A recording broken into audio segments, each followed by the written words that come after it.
Hello दोस्तों, आज हम बनाने वाले हैं छत्तीसगढ़ के इस खास भाजी को जिसका नाम है पोई भाजी।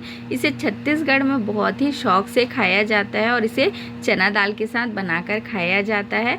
आज हम इस्तेमाल कर रहे हैं देसी पोई का, जो खाने में बहुत ही स्वादिष्ट लगते हैं। पहले हम जब गांव जाया करते थे तो हमें हर जगह देसी पोई मिल जाता था, पर आजकल देसी पोई जल्दी से मिल नहीं पाता है। तो मुझे जब मिला तो मैंने फट से इसे तोड़ लिया और इसके बाद इसे घर में लाकर सारे पत्तियों को अच्छे से साफ़ कर लिया है, क्योंकि इसकी पत्तियों में बीच बीच में कचड़ा रह जाता है। इसलिए आपको सारे पत्तियों को अच्छे से देखते हुए साफ़ कर लेना है ताकि इसमें कोई भी कचड़ा ना रहे। इसके बाद मैंने 2 बार अच्छे से पानी से सारी पत्तियों को धो लिया है ताकि जो भी कचड़ा भाजी में रहे वो निकल जाए। और ऐसे करके सारी पत्तियों को मैंने अच्छे से साफ़ पानी से 2 बार धो लिया है और एक बर्तन में निकाल लिया है। अब हम कढ़ाई में तड़के के लिए तेल चढ़ाए हैं। तेल गरम हो गया है तो लहसुन और सूखी मिर्च का तड़का लगाया है। तड़का अच्छे से जब कड़क हो गया है तो हमने इसमें भाजी को डाल दिया है और भाजी को डालने के बाद मैंने इसे ऐसे ही खुले ही पकाया है। इसे चम्मच से चलाते हुए हमें भूनना है। आप चाहें तो ढक सकते हैं, पर जो पोई भाजी होता है ज़्यादा मात्रा में इसमें पानी होता है और ये जल्दी से गलने लग जाता है, इसलिए मैं हमेशा इसे बिना ढके ही बनाती हूँ।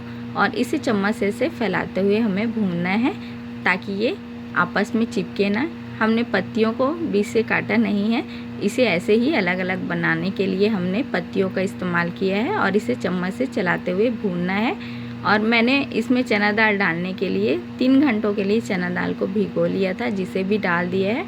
अब भाजी और चना दाल को भी हमें भूनना है ताकि जो चना दाल है भाजी के पानी से अच्छे से पक सके। और बीच बीच में चम्मच से चलाते हुए हमें दोनों चीज़ों को अच्छे से भून लेना है। अभी ये धीरे धीरे भूनने लग गया है और बहुत अच्छे से हमें इसे भून लेना है। और भूनने के बाद अब मैंने इसमें डाल दिया है टमाटर। टमाटर के बाद नमक डाला है। नमक इसमें थोड़ा कम रहता है क्योंकि जो भाजी है इसमें आयरन की मात्रा ज़्यादा रहती है, इसलिए अगर हम टमाटर और नमक ज़्यादा डालेंगे तो इसका स्वाद बिल्कुल भी अच्छा नहीं आएगा।